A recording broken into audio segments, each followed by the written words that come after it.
আরামবাগের সাংসদ মাতৃহারা মিতালি বাগের বাড়িতে গিয়ে তাঁর সঙ্গে দেখা করলেন অভিনেত্রী তথা যাদবপুরের সাংসদ সায়নী ঘোষ।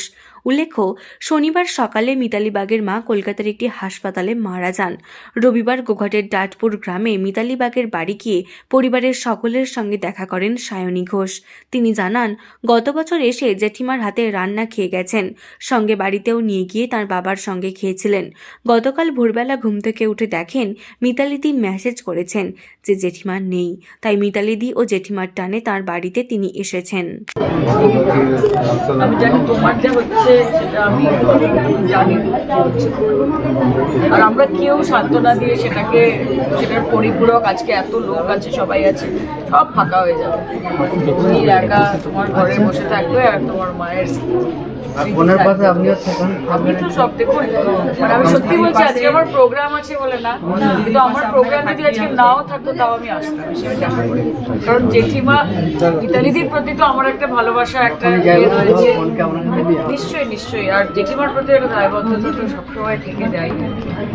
আর আপনারা দাদা, আপনাদের আর কি বলবো, ভাইরা সকলে আপনারা দেখে রাখবেন।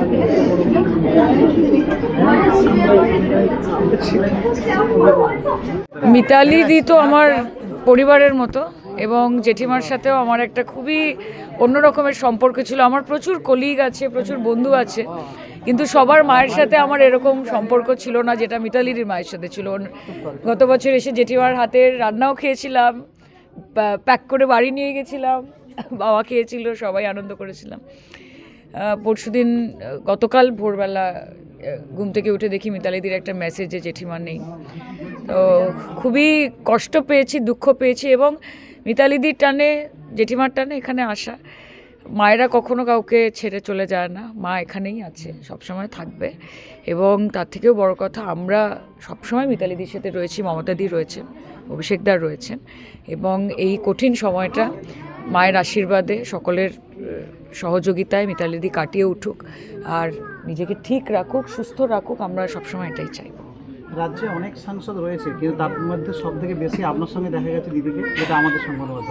এটা এইভাবে পাশে থাকবেন, আমাদের বোধহয় এটা গত জন্মের সম্পর্ক আছে কিছু একটা, সেই জন্য এই টানটা আর কি হয়। এটা জোর করে চাপানো কিছু নয়, এটা একদম ভেতরের একটা কানেকশন আমাদের। ঠাকুরের আশীর্বাদ থাকলে আর মা চাইলে অবশ্যই সারা জীবন থাকবে। নিউ নূর সোফা সেন্টার, এখানে সমস্ত রকম সোফা পাইকারি ও রিটেলে বিক্রয় করা হয়। সমস্ত সোফা নিজস্ব কারখানায় তৈরি করা হয়। প্রোপাইটার হানিফ হোসেন খাঁ ও রুহুল হোসেন খাঁ, বড়ডোঙ্গল হাটতলা সিনেমা হলের সন্নিকটে, হুগলি। যোগাযোগ 7797170093 এবং 9382003105।